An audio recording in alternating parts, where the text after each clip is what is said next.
They matter though, discounts. Are we up there? We're up, I think.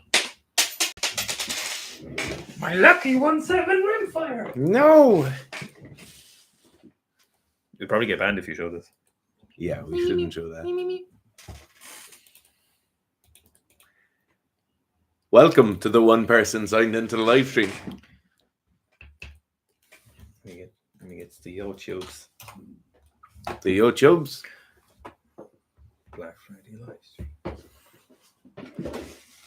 How's it going, guys? I think it helps if you press the like button, but I'm not sure. I think if more people, when they sign on and they like it, I think it might help. So if you could just press the like button and... the commenting definitely helps. Yeah, commenting and liking, of course. Just press.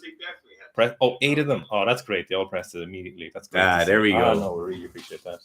That's a great ratio, 8-8. Keep pressing. Just press the likes as soon as you sign. No, just press that like button. Yeah. Because we have a present for everyone. So we have a discount that we had for our members in the Facebook group. Because obviously, we want to give a discount to people who are customers and they're. Loyal seems like a weird word to say. No. Supportive. Just good people. Good people. So we'll give you anyone, because we really appreciate the people who sign into the live stream every week and ask questions, because we get a lot of content from that. And obviously you get stuff from it too, but we get a lot from it. So we have a discount code as well. So if you haven't bought some programs already, we will give you the discount code in about 15 minutes. 15 minutes in. And we'll post this tomorrow, so someone who isn't watching the live stream won't be able to see. So keep pressing. Just press the like button as soon as you sign on. Just press the like button. Smash it. Smash the like button. Smash it. Did you, on Seb's video of the Georgian Championships, someone said, I'm a simple man, I see smash I can't see. And I like, they had like 150 upvotes, so it's great to see people are, yeah. Keep pressing the like button. Just keep smashing. Keep smashing the like button. We'll get going in like 2 minutes. Albu Pavel is just asking a 12-week beginner program, novice in the clean and jerk. Is the program still appropriate for me? Absolutely. It's 4 days per week. Try not to do too much other training or any other training when you're doing it, and it'll be ideal. There's a lot of people are getting very, very good success with it. I'll pin the discount in a few minutes as well. So yeah, a bit more. Yeah, pinning discount. Yeah, you can pin the chat. Yeah. All right. Keep pressing. Just keep on keeping on. Keep pressing the like button. I actually just got prompted by YouTube to watch it. Oh yeah, keep pressing the like button. So keep pressing it. Did I get prompted? Just press the like button. Smart. Press the like button. Smash feels like the right word. Smash it. Smash the like button. Press the like button. Right. Don't buy a program if you're going to buy a program. Just hang on. Like don't 10 buy minutes. A program yet. 10 minutes. We'll give you the at 5. We'll go at 12 minutes in the live stream. So press the live stream. We'll get press the like button. Shay Downey saying, is 88 kg too light for an 18-year-old powerlifting 6'2"? So if you said you were 25 and you're 88 kilos and you're 6'2", it'd be like, absolutely. As an 18-year-old at 88 kilos, 6'2" is too light, but it's not like all hands on panic station. No. Just, I would definitely be looking at the view with, you should be maybe 94 kilos by the end of next spring, 95 kilos by like the end of like March or something like that. So it's definitely too light, but there's no rush with it. There's no issue. You can keep slowly gaining weight, but if it's certainly powerlifting, you want to maximize powerlifting, you want to maximize your goals. Muscle tissue is the most important thing in powerlifting, especially for natural powerlifters. The thing is, as well, you have to remember at 18 years old, your like development is still 100% underway, you know. So it's not, you're not looking at you being like an 88 kilo, 6'2" powerlifter. All you have to think about is just that you're 88 kilos and you're on the way to becoming a whatever weight you decide, whether that's 102 kilos or 110 kilos as a powerlifter. You can have fairly significant kind of developmental stuff happening between the ages of 18 and 21. Most of the time people think like, once I've gone through puberty or once I've passed 16 or whatever, I'm an adult. Yeah, in terms of physical and psychological, but obviously physical progression, you're still very much developing as an 18-year-old. You're in no way the finished article. Like, you in no way have to think about, is this my end ratio? Is this where I am right now? Is that 88 to 6'2" correct right now? Because there's a lot changing. There's a lot going on. There's a lot, you have a lot of growing to do still. So you don't need to worry about that end number yet. You're just on that ladder. Like I think I grew 1.5 inches when I was like 19 or 20. You know, Yeah. so like there's a huge amount of change still to come.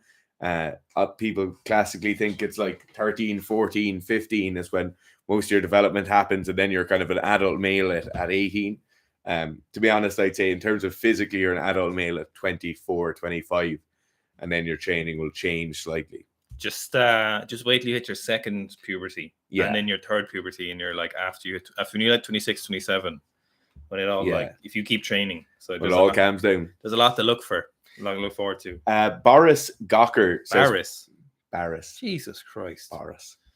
Power Perfect 2s versus Addy Powers. I'm gonna check. Wait, where are you going? You skipped a load of comments. No, you skipped a load of comments. Look at me here. Barris. It's still Barris anyway. Power Perfect. Power Perfect 2, Addy Powers. I think Power Perfect 2s are the worst weightlifting shoe in the world. 2 seconds. No, that was the Addy Power 2s. Oh, no, they're pretty shit as well. I get Addy Power still. Addy Power ones. Addy Powers. Addy Power 2s are the worst weightlifting shoes in the world. Remember the ones with the sneaker ones? Oh my god. Addy Power 1s. Power Perfect 2s are not a bad shoe, but the Addy Power 1s are better. Barris's other question is 160, 180 front squat the back squat ratio good ratio? No, it's a bit too close. Typically, we'd like to see is kind of like 82-ish% is a nice ratio. So 180, that would put you at, what do you think it is? Quick maths. The nearest 1 kilo. 147. Oh, well done. Man, I nailed that. Yeah, so you're a bit too high in the front squat end. You like 145, 150 at the most for the 180. In the 100s, when you're squatting there, kind of is okay. But ideally, you'd like to see that getting a little bit bigger as the weights go on for sure. So back squat is the main driver of front squat. So definitely we like seeing dragging up your back squat. If you haven't pressed the like button yet, could you just press it? It'll literally take you like 3 seconds. There's only 4 of you. Only 4 of you haven't pressed it. Only 4 of you haven't pressed it. Press the like button. Okay, Scott Kerr is counting for the algorithm. Where are we? Christopher Peterson, as a master's lifter trying to get back to weightlifting, do you have a program that could be suitable? So we have a get back to weightlifting program. It's a block. It's 4 weeks. It's like a lot of stretching. It's like the basics getting back into weightlifting. We wanted it for people after the big break from COVID or the lockdowns. So it would definitely be suitable. We don't have a master specific program. Just because there's kind of really no need to. The nuances when you do the stuff for masters, you don't need to do different stuff so much for masters. And I have quite a few masters athletes who are getting better, which is great. So as a masters athlete, you don't need to do different things. You don't need to do, the volume is very, very similar. The intensity is very similar. How you build into your intensities is slightly different. It's just the nuances are a small bit different. What we do is just make sure instead of going like at this angle, we just kind of go at this angle, just a little bit slower, a little bit longer, a little bit more patient, and make sure we're always doing mobility stuff, really staying on top of that. And we're just same way we're loading, sensible progressions, just slightly going a little bit less harsh. What we do see at masters is you always want to have, masters definitely need a full deload week, just a straight up like week where you just do very, very, very light lifts. So with younger lifters, we can kind of just go up, down again, a little bit down intensity, but raise the volume. We kind of be ramping up and down until like maybe once every 4 months. You'll just need a full deload week depending on what they're doing in their life. But with masters lifters, really see is that an actual deload week. So having your intensity and having your volume massively, still training, very, very important. You still train and still moving. But with masters, you see that deload weeks are very, very important. So what I'd recommend is also one other thing as well, we do like to see at masters is you do plenty of GPP work. So getting into condition. So from the programs we have, what I'd recommend you do is do the getting back to weightlifting, just run that block of it. Then I'd run one block of the off season, and then I would probably run the beginner program or go into the blocks of weightlifting.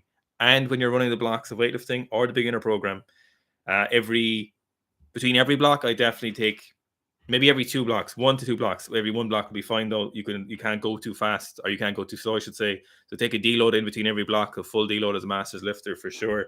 And then if it's a beginner program, after like week 4 and there's some of the maxes, take a deload there. It's a good place. Just have it and then keep going on the program. So the program will probably end up being, instead of 12 weeks, it'll be something like 14 weeks, is my advice. Yeah. I actually can't add anything to that. No, I've seen you. That was everything was there. Keep pressing the like button. Yeah, there's 50. Get it to 50. Is the Sika Hops, this Ryan O'Connell Sika Hops program in the works that jumps yesterday, but I don't know how to implement them on a large scale. Yeah, it definitely is. It's not going to be here this week or next week, but it's certainly in the works. A bit of background on this, one of the biggest issues for the Hops program is it's very easy for us with a back squat program. You buy above 180, 180, below 100, and it's pretty simple. People with their jumps go all the way from I can't do 30 skips in a row with a normal skipping rope all the way through to I should be doing depth jumps from 50 centimeters. Mm-hmm. And that's a massive range. And like if you give the person who can't skip, if you give him the program of the person who needs to be doing 50 centimeter depth jumps, they're going to explode. If you give the person who needs to be doing the appropriate training for 50 centimeter depth jumps a load of skipping work, they're not going to get too much progress out of it. So that's one of the bigger challenges of planning this out is making sure the barrier for entry is appropriate for each person and that people are coming online at the correct stage of training. And we'll certainly have like beginner, intermediate, and full on Kobe Bryant. Okay, so the code for everyone watching the live stream is BF25, so it's 25% as opposed to the 20% we're giving everyone. So if you haven't watched your programs yet, 25%. So that's actually quite a big chunk off. That's a lot of things. This is the only sale we've done in the year, and it's the only sale we'll do till this time next year. It's the only sale we've ever done, and it will be until again next year. I'd say realistically. So BF25 will give you your all your needs. Okay, Scott Kerr has a question. Is rolling the deadlift out, then back into the shins okay into position? To get into position, when I wear a belt, I'm too fat to just lift it normally. I hate it. I absolutely detest that setup method. I hate it a lot more for snatches and clean and jerks than I do for the deadlift, but for the deadlift, I still don't like it. And there's a really simple reason for that. If I'm getting set up and I have a belt on and I'm starting to brace and I just drop straight down, dropping my hand straight down by my side, I'm able to load tension. So I keep tension in my lats, keep tension in my mid back and my upper back. And then that kind of midsection area or where my diaphragm is going to be loading down into stays roughly the same volume. When someone leans over and that space here in the diaphragm is different and the level of tension in my lats and my upper back is different, and then they roll the bar laterally into their shins, you develop a completely different level of tension, and it just doesn't seem to be anywhere near as tight as when we drop vertically down into the position and get a dynamic start going from there. I really don't like the rolling the bar out in front of you method. A small bit of a roll as the bar starts to move in the deadlift is okay. I don't think it's detrimental to you. But when you're talking about rolling the bar 6, 8, or 10 inches out away from you to try and get a grip and then kind of roll it back in and get tight, I think it just leads to like systematic rounding or flexion of the mid and upper back especially, but even the lower back.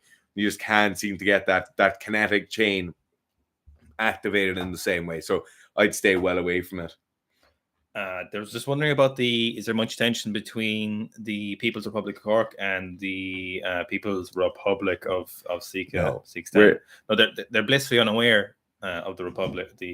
As you said, the undemocratic. Yeah, it's a closed door system. So like you just don't. There's no interplay. We like the government in Rome having an influence over the Catholic Church. Like it doesn't. Yeah. Nobody sees in. Yeah. Closed door.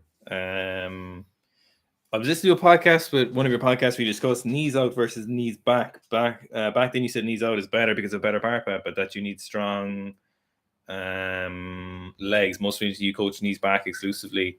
I don't think we ever said knees out would have ever been a better bar path. I may be missing. I think there's a thing where a lot of people don't have the necessary back strength to have a knees back position, and that maybe we said it looks nicer. Yeah. I don't think we would have definitely never have said no. Knees out is a better bar path. But you most frequently. Is there what causes you change? No, I definitely wouldn't have ever said. It can work well sometimes for some people if they're very very strong legs. It can kind of minimize a little bit and feel a little bit better, but it would never make for a better bar path because essentially if your knees are going out, it limits how far back your knees can go, and we always want to keep that backwards curve of the barbell coming back off the ground due to the relationship between both centers of mass of the barbell and the lifter. And if you go very far with knees out, your knees have to stay forward a certain amount. Because if your legs are fully straightened, fully extended, your knees can't be out. Part of your knees being out externally rotated is requiring some flexion in your knee. So that would prevent that. So maybe we meant that slightly at the top when you make contact, as you see some lifters, some heavier lifters who are very strong will bring their knees back, and then as they're coming forward, their knees will come out and it'll give them a little bit more ass and will keep everything a little bit closer. It'll bring their center of mass closer to the barbell, but never knees out and back or when going back. Sometimes knees out and back a little bit can depending on the lifter and your morphology and where you're starting, but in general, knees back is almost always the better option. Franco Di Maria says, lads, you've spoken about deadlifting once. Missed Matty B and H. Oh, have I? Yeah. How more important is bicep development for weightlifting? So important.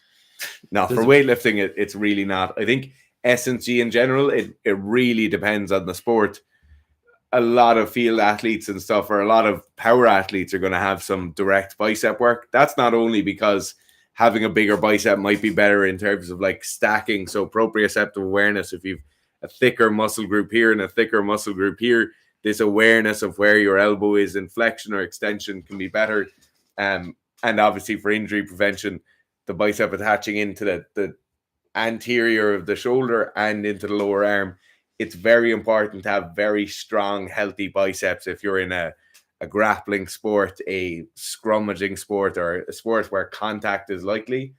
So it certainly has value. The problem with the bicep curl is the same way the problem you'd have with machine hamstring curls, quad extensions, is it's very, very, very targeted. So if you have an athlete who's in season and they have to do 4 or 5 sets of 15 or 20 on a bicep curl, they're not really doing anything else in that time, And then if they have 45 or 50 minutes in the gym with you as a coach, and you're spending 7 or 8 minutes of those doing bicep curls when you could be doing something like a pull-up, which would be arguably targeting the bicep just as much, and getting some other muscle groups firing, I think it certainly has S&C value, but it just might not be the most efficient thing.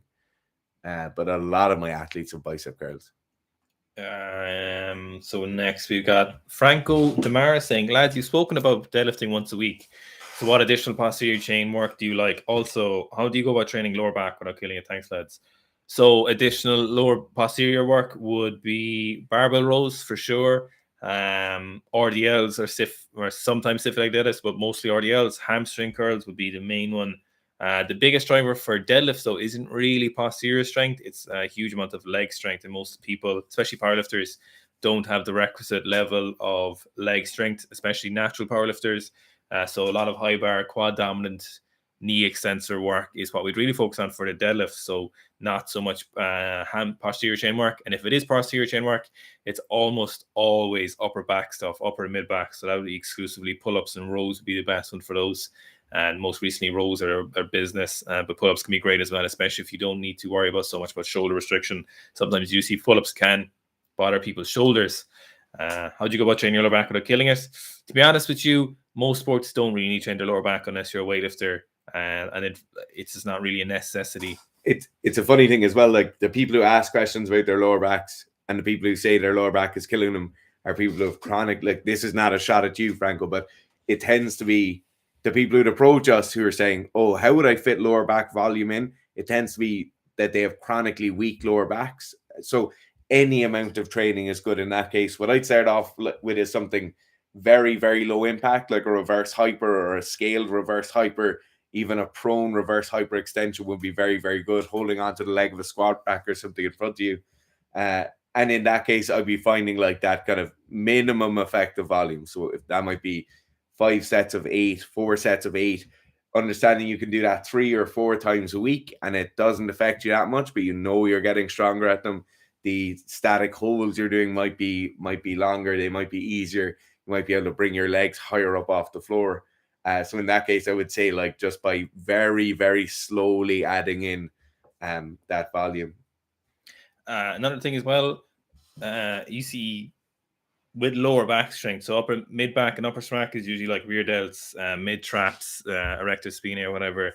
Usually the lower back a better option for maintaining integrity of that is hip and abdominal work. So core work is usually a better one for maintaining that, because there's not a huge amount of musculature in your lower back that you can really isolate. It's a very small part of that portion. So the opposite side of the section has much bigger and much more malleable muscles. So I'd be looking at addressing those before you'd be looking at like direct lower back training.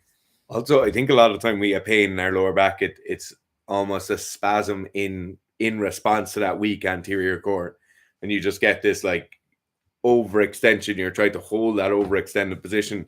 You obviously get stacking of those discs, like all the posterior ends of each disc will stack on top of each other.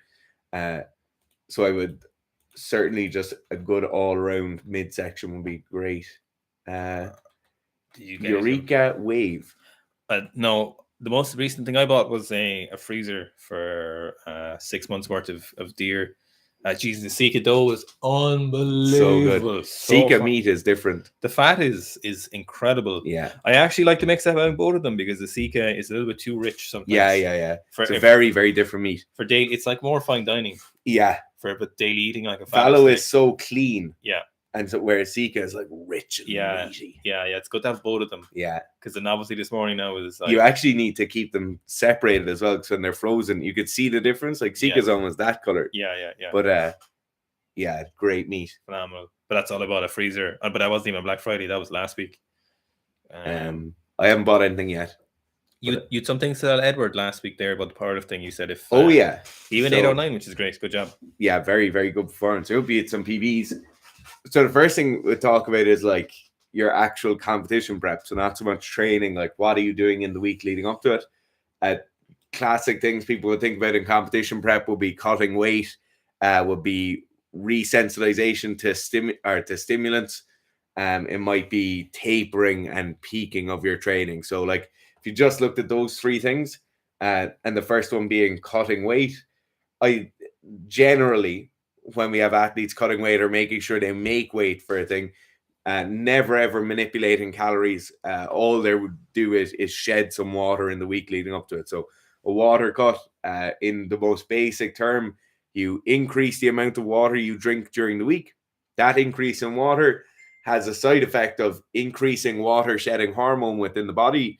Then a day or two before the competition, we stop drinking water. You'll only drink around 200 milliliters of water for the whole day, and we then shed all that water. So if you think the first thing we do is drink water, the reaction is to keep producing that hormone, then we have a certain amount of time after we stop drinking water where that hormone is still in our system. There's obviously very heightened levels of that hormone in our system, and we shed out a lot of that water like a diuretic effect. That would be the first thing, would be to make sure we're making weight sensibly. If we were to do an alternative weight cutting strategy where you restricted calories for a number of weeks coming up to the competition, you did something like get in a sauna, you did something like jogging in a sweatsuit, all of those things can be very, very inhibitive to performance in a power or strength sport. So that would be my first thing, would be you're cutting weight, you're making weight, how you went about doing that, and just recommending a very, very sensible kind of water cutting technique. Second thing would be like resensitization to stimulants. So classically, if it's caffeine you're using, most of the studies will say around 10 days for caffeine in terms of becoming sensitive to caffeine again. Most of the athletes we'd recommend 5 to 7 days is probably enough. Just certain things to pay attention to during the week. If you cut out caffeine, usually 2 to 3 days, so somewhere between 48 and 72 hours after stopping caffeine, you will start to experience some sort of withdrawal from it.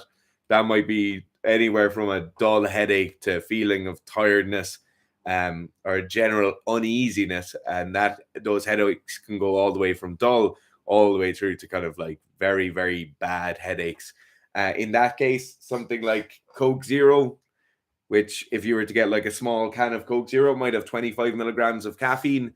In our experience with most of the athletes, if 2 or 3 days in, they have like half a can of Coke Zero or 1 can of Coke Zero on that day, it tends to stave off those headaches or those negative side effects.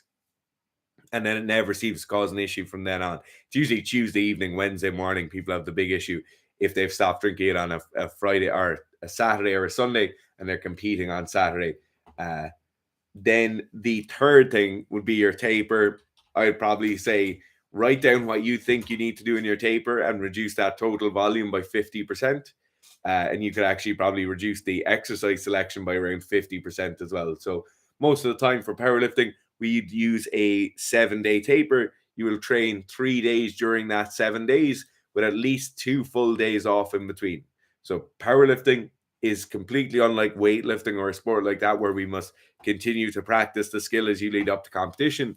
Ideally, what we'd like to see is high quality reps being done at an important intensity at quite low volume, just in 2 or 3 sessions during that week, and then having full 2 rest days. Anyone who's on our powerlifting programs, all you need to do is email us and we'll send you out that powerlifting competition program for free. It's just 3 days of training and you'll be good to go. But Edward, there's some of the kind of general guidelines, you'd say, if it was just about those 3 things, what you might do in the week out from a competition. Obviously, as you kind of understand, we didn't want to tell you that last week when you were a day out from your competition. So well done. Love weightlifting. For 5'7" powerlifter, what is good body weight to maximize strength gains without looking like a slob? Generally, just go by body fat percentage. So if you're getting beyond 15% body fat as a powerlifter, natural or otherwise, you're probably getting a bit too fat. So your body weight really depends on your anatomy, bone structure, muscle fiber composition, how much water retention, your hormone levels, how old you are, how long you've been training, what kind of training you training correctly, your ethnicity, your genetics, all of that stuff. So I'd look at body fat percentage. If you look too fat, you're probably too fat. So if you're looking at somewhere in the region of, like, if you're getting beyond 15%, it's not ideal. Yeah. I think you're a great example of, like, what height do you? 5'8". 5'8". So Gareth is 5'8". I hope. He's around 100 kilos. And Gareth just walks around just looking like a big jacked dude, you know? I know lads who are like 5'10", 5'11", and if they walked around at 100 kilos, they would look... Yeah. They just look horrendous, you know? Like, it really does depend on your frame and how you're meant to be built.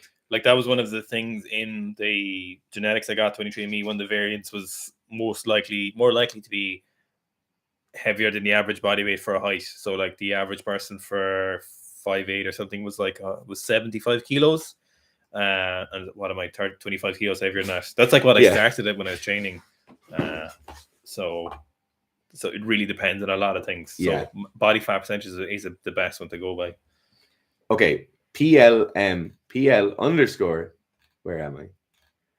PL Doom, I think. Powerlifting Doom? No, it's not powerlifting. PL Doom. What program would you recommend for lads, I train rugby Tuesday and Friday with a game at the weekend. I find it tough doing full body gyms compared to upper lower splits. Like, I go heavy on legs on Wednesday, I'll be fine for games. Thoughts on in-season training? Never upper lower splits. In-season training for almost all rugby players in your situation, 2-3 pitch sessions a week. One of those being competitive. Usually 2 gym sessions is the maximum you can do, and then you might have an additional session of exercise that might be kind of pro recovery work. So like rehab work you need to do. Might be yoga, might be something like that. In those 2 gym sessions, what do they look like?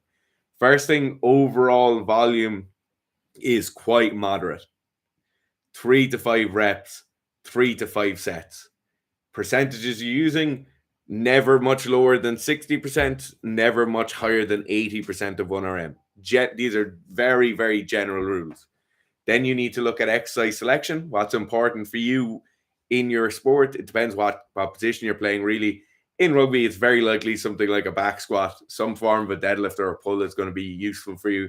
A press, whether that's horizontal press on a bench, whether that's floor press, or a vertical press, like strict press or push press. Once you have those kind of things roughly worked out, then you say, okay, Monday is my day for the gym. If I've played a game on Saturday, I'm usually quite sore still on a Monday. So I know power cleans and whatever push presses might be out because they're quite dynamic movements. I need to generate a lot of speed and a lot of force in a very short time. So they're out. They have to be on Wednesday. What's that leave me with? Okay, that leaves me with those squats I was talking about doing, and the RDLs or the squats and the Nordic hamstring curls. So they're my 2 things for Monday. I now have 2 things for Wednesday. The 2 things on Wednesday being lighter and faster is actually better, because if you have your training session on Friday, you don't want to be slow and sluggish at that. And then your other things should be rehabilitation work of things you're currently injured in, or prehab work of things you know that are going to be injured next. So if you're a winger or if you're a backs player and you tend to ping a hamstring and your hamstrings have gone in the last few years, you should be really hammering your hamstring work in season midweek. If you're a forward, or like particularly if you're like a prop forward, if you're front row, you're under a lot of pressure with your neck and your upper back, then that prehab work should probably focus on common areas of injury. And you're a rugby player, you're going to get injured multiple times a year. So like, you know what you need to be working on. But that's roughly how you do it. Upper lower splits, and this goes generally for strength and conditioning work. Upper body and lower body splits are for power, or for bodybuilding. They're nothing to do with performance. They shouldn't be used to do with anything to do with performance. The only time they should be used is in an injury context, where you can train the upper body or can train the lower body, or in a context where hypertrophy is the only aim of the entire program. And I don't really like to speak in absolutes, but I'm happy enough to speak in absolutes on that one. If you haven't pressed the like button, could you just press it real quick? Yeah. Are there any PBs you're especially proud of outside of the squat, clean, jerk, and snatch? Hoping Fitz is a triple-digit sats press. Sure doesn't. Fitz does not have a triple-digit anything press. So my bench press. Mine's 120 strict press. That's one of them I'm particularly proud of, because it's very legit. That 120s out of those 3 you mentioned is definitely 120 strict press is mine. What's yours? Say mine is I'm definitely very proud of doing a 140 hang power clean when on holidays and not training. Yeah, you're particularly proud of that one. Besides that, smash and grab. Yeah, I'm very happy to be able to do like heavy power cleans with no warm up all the time. That would be, if I was to have a gym party trick, it would be to be able to do that. But besides that, no. Maybe I like being able to bench press 140. I like that. What are your guys' most memorable lifts outside of competition, not just snatch, clean, jerk? Most memorable. The one that jumps to mind is the most recent, was snatching 155 last year, at the end of last year. Because I can remember thinking about it a lot. It was like, today I'm snatching 155, and I did, so that's probably one of the most recent memorable lifts. Because you said outside of competition.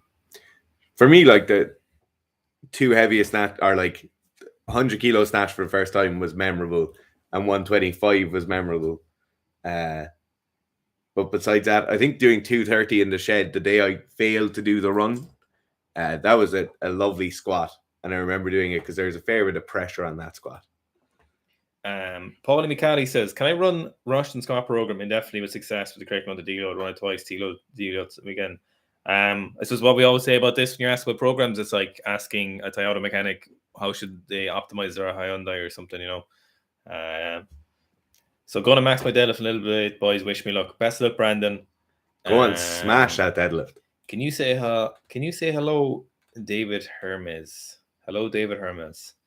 I hope that did whatever you needed it to do. If David Hermes is happy. If that works, you have to press the like button. Yeah. I know you hate injury questions. All right, let's move on. But as a general rule, do you worry about any aches or pains that fade as you warm up in the movements, shoulders and pressing? No. The only one I'd ever worry about is if you have extreme knee pain before you warm up and then it leaves as you warm up, and it doesn't decrease over time if you introduce a new warm up. So if you have knee pain and then it goes away as you warm up, that's a huge sign that you're getting some kind of tendonitis in your leggy poodles. That's the one you very, very commonly see, and it's one people ignore because they're like, oh, it goes away when I warm up, so my knees are just kind of stiff. If it goes away when you warm up, and then every time it goes away faster and the pain is less, then that would be totally fine because you figured out what it is. But if it stays or increases intensity, but still goes away as you warm up, it's probably tendonitis. So that's the main one. So often you have a lifter, and you're like, my knees are a bit sore, but I warm up, it's fine. And you're like, fuck. You are 4 weeks out. Yeah, you're getting tendonitis. Why didn't you tell me this a month ago? Yeah. I love the way Albu just said you've no chance of getting an answer. Fitz hasn't been bodybuilding at all, Edward. Okay. PL Doom. Again, with the rugby. What program would you recommend for a novice lifter who's currently in a rugby season, also play GA in the summer, haven't bought a program yet? Undoubtedly, off-season athletes, block 1 and block 2. Just run those 1, 2, 1, 2, 1, 2. If you want to buy a third one, email us and we'll go 1, 2, 3, 1, 2, 3. Run those indefinitely for a number of times. Every time you finish, if you hit a new PB, email us. We'll send you a new program with new numbers in it for free. That's the best thing to do. Nicholas said, have a good stream. I have nothing to harass you with right now, still at work. Thanks, Nicholas. Oh, actually, on PL Doom's one of the in-season one, yes, 4 sessions a week is going to be too much when you're in season. So you do session 1, session 2, next week, session 3, session 4, next week, session 1, session 2, next week, session 3, session 4. Yeah.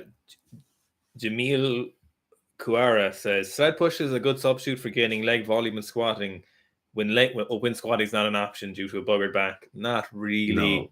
No. Your best option is to figure out if you can do some kind of belt squats or leg press. The sled pushes don't really give you much in terms of the way of like hypertrophic stimulus, mostly just a lactic acid burn.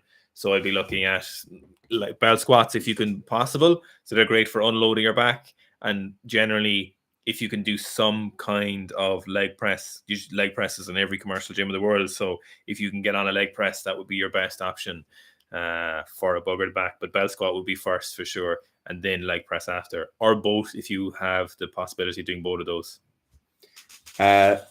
Hublum Blum. What do the frequencies of squat, bench, and deadlift look like in your powerlifting program? Is there much room for customizing it? Generally, and this changes over the squat lift or over the program. Generally, it's 2 squats a week, 2 presses a week, and a deadlift. Now that changes when the bench press is becoming more priority. The bench press volume and frequency goes up. When the squat is more of a priority, we push the squat more and pull the deadlift back more. In terms of customizing it, none of our programs are written for anyone to change it in any way. So if you're doing them and you want to do something different, don't do them.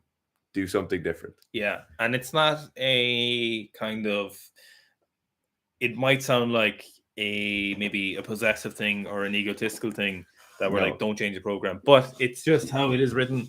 You know, again, like if you look at that like a car manufacturing thing, we think the programs are best the way they are. That's why we wrote them the way they are. And if we thought customization and nuance in them was important, we would have put that in them, but it doesn't seem to be. So like if you were to ask that's why one-to-one coaching works a little bit better, because there's specific things to you that will work. And if you were to go to a Toyota manufacturer and you're like, what's the best way to customize your Hyundai?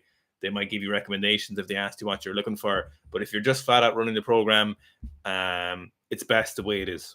Is the answer for that? Unless you have a very, very good reason. But in general, don't recommend it. Like people will ask, can they run the back squat program 3 days a week and do some extra squats? And you're like, no. We think this is the best way and the most efficient, but also safest way you can get to PBs without hurting yourself. Adrian's wondering how much pizzazz is too much on a clock off row. Adrian's my athlete. I was guessing that. There's no amount of pizzazz that is too much on clock off rows. There is literally no end to how much pizzazz you need. Adrian, I want all the pizzazz. OM's asking, hi lads, I'm doing an SSC qualification, but finding that content is not that in depth. Shocker. Shocking. How do you decide on sets, reps, rate of intensity progression? Appreciate it's probably an awkward answer. I suppose you're just asking, how do you coach people? Go ahead. I'm tying my boat to a pier. How much rope do I need? Yeah. It's like, what block of training are you in? Who's the athlete? What are they doing? What do they want to do? Where are they going with their training? What can they do? Yeah, where are they right now with their training? It all depends. That's not a jab at UM. I suppose no. It's just the question is like, how do you coach people? How do we give you 30 years of combined experience and thousands of athletes? You know, that there isn't. That's why if we could give a coaching qualification, and we had the time to do it, we do it. But it's not that easy. You know, a lot of these coaching qualifications are pathetic. PTs are terrible. The S&C ones are borderline basic. So they're just not great. That's the issue with coaching. Is coaching should be an apprenticeship as much as an academic pursuit. It should be both for sure. It needs to be both. Best thing you can do is get coaching people. That's the best thing you can do. And people always ask us, they're like, what book should I read? What course should I do? Or who should I watch? Or what podcast should I listen to? And people rarely, if ever, no one's ever asked, how much coaching should I do? So the top of your list, OM, is keep getting your qualifications, because it's never a harm to get them. Read some physiology books, read some anatomy books, read some biochemistry books, read lots of programming books and have a think about them. But you just get coaching people, and that's the fastest way you can figure out how you're going to figure this out. You know, how you're going to figure out what is appropriate and figure out what works best for people. Ramon DCR says, how important is stretching, foam rolling after workouts on rest days? To be honest, I rarely do it. My mobility is fine. Also, any joint discomfort I had in the past, I could fix through a proper warm-up. We were talking about this week, right? And it's huge in S&C gyms and in CrossFit gyms around the world that you do your mobility sessions, you do your foam rolling, all of this stuff. To be honest, a lot of that is just your warm-up. Like, that's just things you do with a group of people to warm them up. The reason CrossFitters, when you're looking at CrossFitters or day in life of a CrossFitter, why they do so much mobility, or on their rest day they do 2 hours of mobility, or they do RAMWOD for an hour every day. The reason those guys and girls are doing so much mobility is because the amount of gear they're on really restricts their mobility. They become incredibly bound up, and you have to do that amount. It's just unfortunate that the mobility stuff is really easy for them to sell. So they sell foam rollers, they sell vibrating balls, they sell lacrosse balls, they sell programs of mobility work that just aren't that necessary for most of the general public. As you said, Ramon, most of the time you have discomfort. Once you warm up or properly warmed up, you don't have those restrictions of movement or that discomfort. Now, there's certainly cases where you do need to do extra mobility work. That's absolutely true. But extra mobility work should be like taking medication. You shouldn't be taking medication constantly in this kind of preventative thing. You should take medication in a discrete fashion. Once that's worked on whatever we need to work on, we're now back to homeostasis. We're back where we need to be, and we move on from there. So if you've no drastic areas that are holding you back, if you're not majorly bound up anywhere, then you shouldn't be spending your valuable time doing mobility work. You just warm up when you go to train. If you just joined, could you press the like button? Because I don't think we've ever gotten beyond 50. So if we got to 100, that'd be nice. Yeah. What's the worst injury you've seen watching being involved with weightlifting? So seeing in person, I think Saz dropping that bar. Dropping the bar is the worst. So a lifter drop a bar fully on her leg. So was it from the clean? From McLean. So she was power cleaning 90 kilos. Power cleaning 90 kilos. And just for whatever reason, it was crazy because the lift before looked so easy and then just dropped it on her leg. It was mental. And she was like 17. Yeah, it was a horse. That was just... Is Guinness good for gains? That's probably where my gains are from. Love you both from India. Thanks, Ash Cat. Happy Thanksgiving, Sikh family. Thanks, Dylan. Evan Lee is one of yours, isn't he? Mm-hmm. Hi, guys. Feet placement in the starting position snatch. Can toes slightly point out, help getting knees back out the way in first pull. Yeah, so the recommendation is slightly pointed out. Not too much, but slightly pointed out is the recommendation for... Much closer to straight ahead than they would be to pointing out, but just a tiny bit out to the side. But definitely not straight ahead. Whoever's not pressing like is an absolute. You're just a terrible person. It's at 99. Oh my God. Somebody press like quickly. Seal row versus regular row. There we go. 100 likes. Go. I like both of these. So both is good. Preferably regular row, but I really like the addition of seal row if you have the option to do it. In general, if you don't have a seal row bench, it's just a hassle to set up. But if you could do regular rows and seal rows with a dumbbell, you would be, baby. Seal row dumbbells. Incline is great as well. And then regular barbell rows, your back could be the pump you get from seal rows with a dumbbell. Woo! Yeah. The other thing is, it's never like, for us anyway, it's never seal row or regular row or pendlay row or whatever it is. Yeah. You use all the rows. Once you stop progressing in one, you move on to the other. You'd be surprised how much rowing you can do in a week. Absolutely. Most people row 3 times a week. Yeah. Most of our athletes are definitely 2 or more rows a week, you know. You want loads of rowing. Become very strong. Seek a strength. Dylan saying, no question for me. Just want to say the RTA is incredible and can't wait for a new Max. Crazy stuff. That's great. Harry there, and all, if you want to. Harry says, could you feasibly do all easy aerobic training for running on a bike and then just do race specific hard workouts as normal? No. Running is one of those strange sports. You have a very high level. So you could do all your bike training or a lot of your bike training off of the bike. You know, you could do it on a bike erg. You could do it on a rowing machine. You could do it with a combination of a number of machines, right? But the amount of impact you go through, so joints like the hips, knees, and ankles are very, very taxed during running, right? So your skill, your ability to maintain a gait without doing something stupid like breaking your leg with a stress fracture, all of these things can only really be built up through running. Now, if you were in some Korean prison camp, you weren't allowed to run at all. You had a full access to a gym, and they said you have to run a 5-minute mile for you to get there. I'm sure you could. I'm sure you could do lots of hopping and rebounding stuff. You could probably do some skipping and plyometrics that will build up the necessary joint integrities, and then you could do some steady state cardio stuff and some interval stuff that will help. But it's not the best way to do it. Like intelligent run programming will be the best way to do it. Connor saying when I Googled Seek, the first result was a chemical company suspicious. Yeah, we'd signed that actually. Seek a glue. I just bought the program. I'll start after in my current training blocks to start of January. Best of luck. Nice. Albu. How do I get puff? Sinazolol. Calorie surplus. Or yeah, whatever. Lifting weights. Finished week 3 of day 1 RTA squat yesterday. Good stuff. Like thanks, Kulu Blue. David B. Hey guys, how much would you dial back load for a quad tendonitis? How long to build it back up?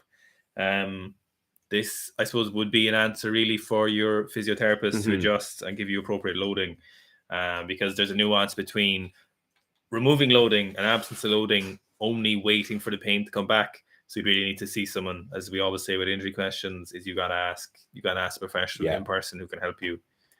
Jody G is saying, I've been planning on running our combat sports athletes program in a few months, and I've been wondering what I should do before starting it, like putting on size or just getting stronger. Just from the program. Yeah, just start it as soon as you can. Yeah. There's nothing. Rerunning it would be a better option. Yeah, you'd be better to run it and then run it again and then run it again. That's what that program's written for. It's 3 months of programming. 10 weeks of programming, and you just continually run it. If you'd no other option, if you can't buy the program right now, it's absolutely perfect. Just focus on generally getting stronger and fitter. Be in better shape when you start it. Joe's asking, what's your opinion on mouth guards? I know it's especially popular among strongmen. Some people, if they don't wear mouth guards after years of strength training, might end up with summer teeth. They're there. Some are there, some are not there. Hey. So the Russians, of course, looked at this at different splint levels while training, and they did find an optimal splint level for individual people depending on where they were. Or what shape their jaw was in or whatever of locking while strength training. How you find that out would be so difficult. So some dentists will recommend to involve strength training. One of our friends, dentists, placing the tongue atop your mouth, kind of mewing, and it activates, I see that, abdominal muscles. So I'd say wears, there's no issue. If you feel like it's causing an issue, you clench too much you're lifting, there's no issue wearing a mouth guard. It's no problem.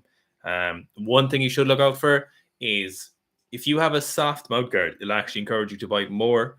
But if you have a splint, for example, your brain is obviously like, oh, fuck, this is too hard for us to bite on, but stop clenching. So just have a look at which one of those you should be using and what your issues are and why you're using it. I wore a mouth guard 4 times a week for 14 years. Alton is saying, is March coming back? Yep, absolutely. We're just waiting on the last. It's actually just over there. Just the last block of stuff. We're just waiting for it to come in because it's been not delayed, but things are very slow at the moment. Oil prices and containers are kind of fucking everything up. Who's top? Is that Rory? It's Rory, yeah. Oh, yeah. Rory's here, shaking from playing the tin whistle. Jody's asking, for your combat sports program, is a lot of skill in the Olympic lifting necessary? I can only hang, power clean, and push press. Then you've all the skill. That's all you need. That's all you need, baby. That's all you need. Lucas says, good afternoon, my lads. Hello, Lucas. Irelini Damaname. I'm skinny wrist. Am I doomed to not have much muscle mass? So There's things like birth weight. How heavy you are at birth depends on how much muscle mass you'll have, or a good predictor. Joint does appear to be wrists. Wrists are one of the things. A predictor. Joe, what you're really doomed for? If you're really doomed, if you have an excuse and you don't really train that hard and you don't put the right things in place, and then you say, "Oh, it's because I'm not really genetically made to do that." You know, like there's loads of people I knew who could never ever put on muscle, and they were always training really hard and eating really hard. And then when you go train with them, you realize, oh, you're not really training correctly.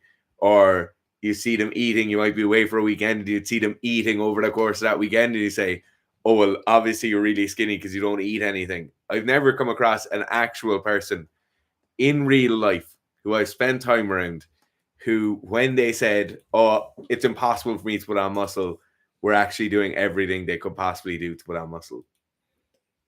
Okay, Dylan Football, one more comment for the algo. Got to head off to work. Dylan, you have a great day in work. And thanks for your help with the algorithm.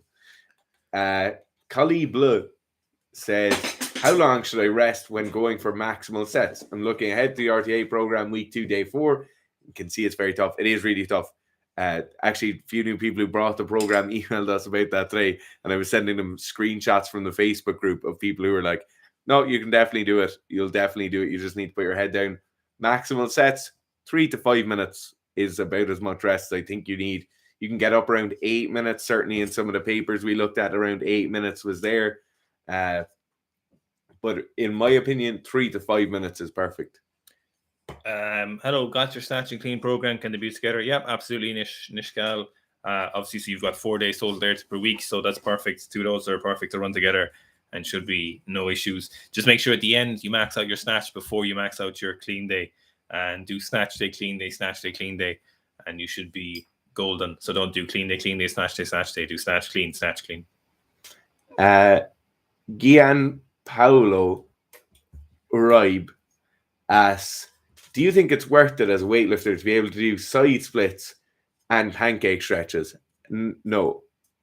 I think if you're somebody who can achieve those positions or is working towards something similar, and that's a kind of good goal for you to get to, then certainly. But what's important as a weightlifter is being able to snatch a bar and catch it in the correct position, clean a bar and catch it in the correct position, and jerk. And assuming those 3 positions can be achieved and you can squat and pull in correct positions, you don't really need any of these surplus levels of mobility. A lot of the people we see who can achieve those actually have hypermobility and they lack stability then in the catch position. So don't think it's something that has to be, and I wouldn't rate it as being worth it.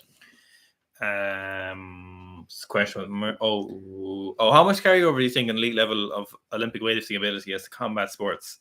I'd like to try transitioning long term, and I've tapped out my weightlifting potential. What it really depends on, I think, on how good your strength level got in relation to your body weight. So if you got up to like a triple body weight deadlift and you got up to like a triple body weight or 2.5 times body weight squat or something like that as a weightlifter, then I think you'd have great carryover. Low levels of strength and high levels of efficiency and good lifts would certainly help for sure. Mobility and strong mobility would be great, but the strength would be a very important part of that. So I think it would certainly carry over for sure. But, it's strength training would be a little bit better with some lifting than rather mostly lifting with some strength training. Sean says, great work from home, got a haircut, Xmas shopping. It's the job. Andy's only what percentage of the max did you use to practice squat form solely focused on technique at the moment? Generally about 75 to 80% of the best places to work on that. I would, if you're working squat form, make sure you're still following a program, you're following progression. It's working technique is great, so I wouldn't want to dissuade you from working technique, but make sure you're following a program and you can improve your technique while you are progressing your squat. Okay. Can I ask opinion on hair loss 5AR blockers like finasteride 1 milligram and their effect on training? Some say the effect is null and some say seriously detrimental. I'll say something generally here, and then I know Garth has much better knowledge on this than me. Anything that's going to fuck around with kind of like hormonal regulation is going to affect training in some way. And the only thing you need to say in your head is which is more important? Is this a priority? Is hair loss or the kind of pursuit of stopping hair loss, is that more important to me? You know, it might be somebody might be getting their teeth whitened and it might have an effect on their ability to squat or train really hard because they mightn't sleep as well if their teeth are really sore. But if that's more important for them, then that's absolutely fine. So that's really what I'd kind of focus on, would be like, what's your priority? You're doing the correct things here, Lucas, in that you're chasing down some information. But at the end of the day, no matter what that information is, it is just kind of like a prioritization thing for you. So the issue with 5-alpha reductase inhibitors is you're looking to remove DHT, you know, specifically from your scalp.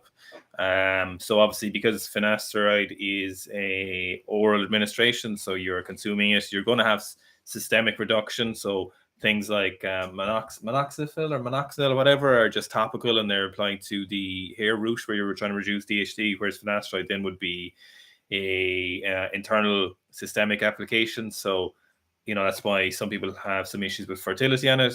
DHT is essentially what you're in the upper removing there. DHT is very, very useful for athletics. It's very, very useful for learning central nervous system. So I would say what you're really looking at is your personal response to the use of drugs. As with all things, there is a genetic component, a lifestyle component.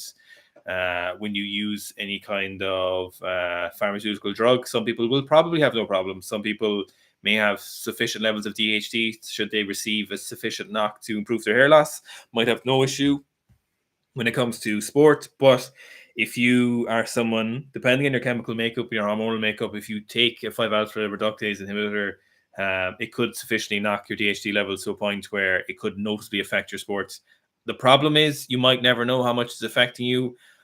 If you were to ask me on top, I would say, just like from the outset as a whole, I would say it's probably going to affect you. And if absolute performance is very important to you, then I would say I wouldn't take any kind of 5-alpha reductase inhibitor.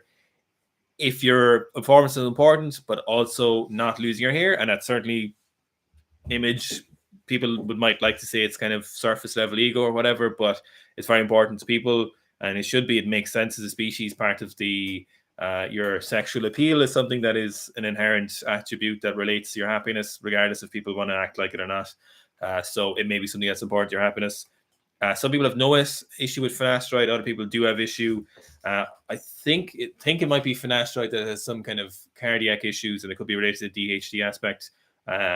So I would say, thinking about it very, very carefully, it'll probably have an effect on your performance. The people I've heard say it doesn't affect your performance are people who are not really involved that much in elite athletic sports.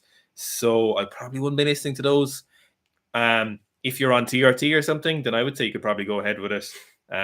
It won't really matter then. But if you're a natural athlete and you're using finasteride, I would say probably I would be careful with it. I know minoxidil has some issue as well. So you just really want to think about these things and be careful of them, especially any kind of hormonal interceptors like those, so they can take a while to come back and you might know what you're missing. So I would say just be careful. It works very well for some people. Like if I was to do it, if I lost my hair, I wouldn't do it. I would just stay bald. That's why I shaved my head at the start of this year, just in case it ever happened, and I look fine. But I understand some people want to keep their. I like my hair. It's great to have hair, like. But would I do it at the expense of performance? I don't know. Those kind of things, those kind of crude drugs. I don't know. I don't like the idea of them, to be honest. If you're just to give me, if you had to ask, put a gun to my head and shave my hair off. You were calling 8 minutes, do you? Yeah. So we're going to cherry pick a few questions now. One question I want to ask ye. Someone is asking why. Oh, Rob Smith. Oh, Rob is lifting. Sorry, cherry picking question. That's the fellow doing nice squat. Remember we were showing you? Oh, that's Rob. Bean's friend. Yeah, Bean. Yeah, just finished fourth block after lifting that's 4 years. Numbers flying off. Oh, that's great, Rob. That's really good, because I know you ran our squat program. Hopefully, he gets back into it. Very talented lifter. What's mogging? So this is the question Victor Chavez asked. Why is Fitz always mogging? And I looked it up. A few different times, and to be honest, the range of responses as to what mogging meant on Urban Dictionary, Victor, I'm not sure what you're asking me. So if someone could clear that up in the next 3 minutes, that would be great. Thoughts on vanilla Coke as pre-workout? Elijah, vanilla Coke is disgusting. What Gareth is drinking today is vanilla Coke Zero, which what I'm drinking is a caffeine-free Coke Zero. I don't even like Coke that much. I just wanted to get it. Vanilla cola is, and Diet Cola drinks are one of my 3 favorite things in the world. So, Ratman's asking how long should you deload? Deload should last no more than a week in general. 1 calendar week is generally the sweet spot.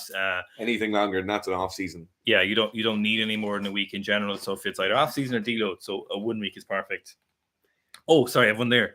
Best progression for pull-ups is to not use elastic bands. It's not to do ring rows. It's just to do as many pull-ups as you can do in a session and then build the volume that way. And if you can't do them, do pull-up descents. Pull-up descents. And if you can't do pull-up descents, just do negatives. But using a band will get you really good at banded pull-ups and fucking terrible at normal pull-ups. I literally negatives are descents. I'm not sure what the difference there is, but do those until you can do like 8 sets of 8 with really good control. Then you do pull-ups at a low rep. Then you do pull-ups at moderate rep.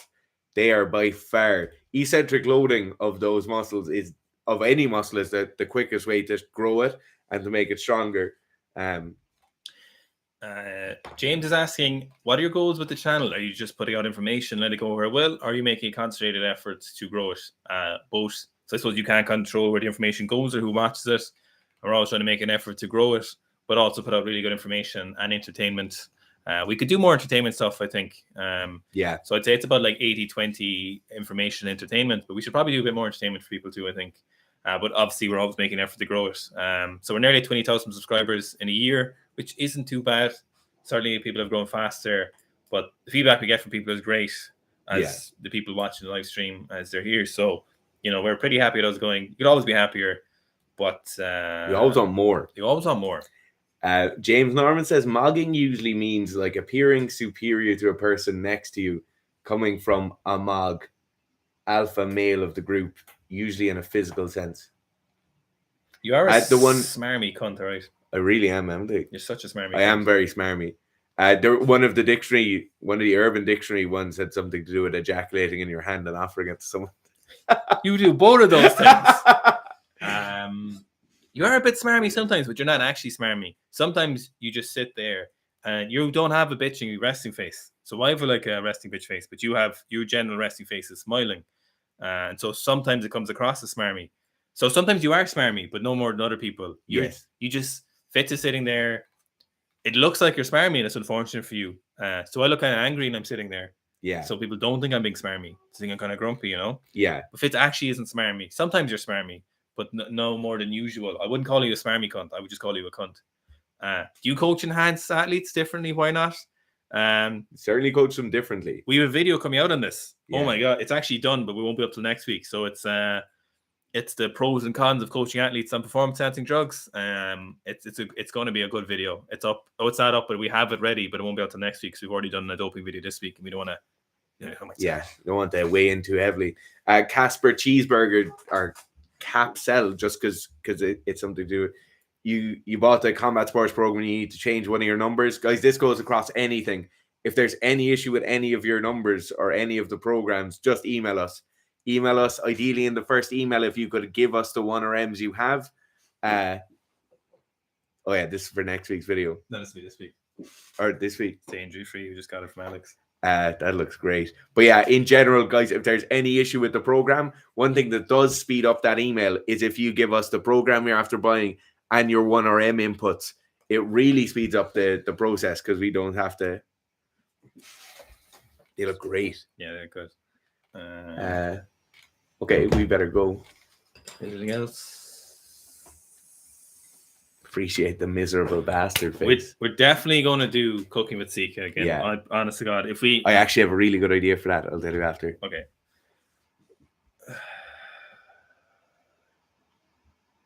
Victor got the powerlifting. Remember, BF25 for discounts and programs. Squats, bench, deadlift, weightlifting, powerlifting, off-season athletes, pressing, pulling. It looks like you're wanking off it. Try it up here. Just buy those programs. All right. Thanks, lads. See you later.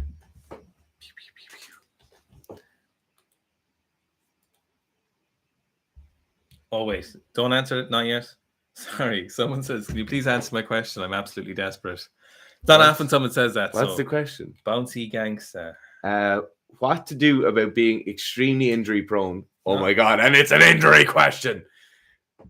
No, we can't. Oh, it's the only question we can't. Oh. About being injury prone, I seem like I get snapped every time I go above 7 RPE despite having flawless technique, excessive amounts of warming up and rehab. I haven't done a single set to failure in years. My numbers are beginner to novice level after 12 years of training. I'm very desperate. I have a number of things here before we hop off, and we are under a bit of time pressure because we actually do have to go, right? 10 seconds. 10 seconds. You're probably too light and you probably don't have enough muscle mass.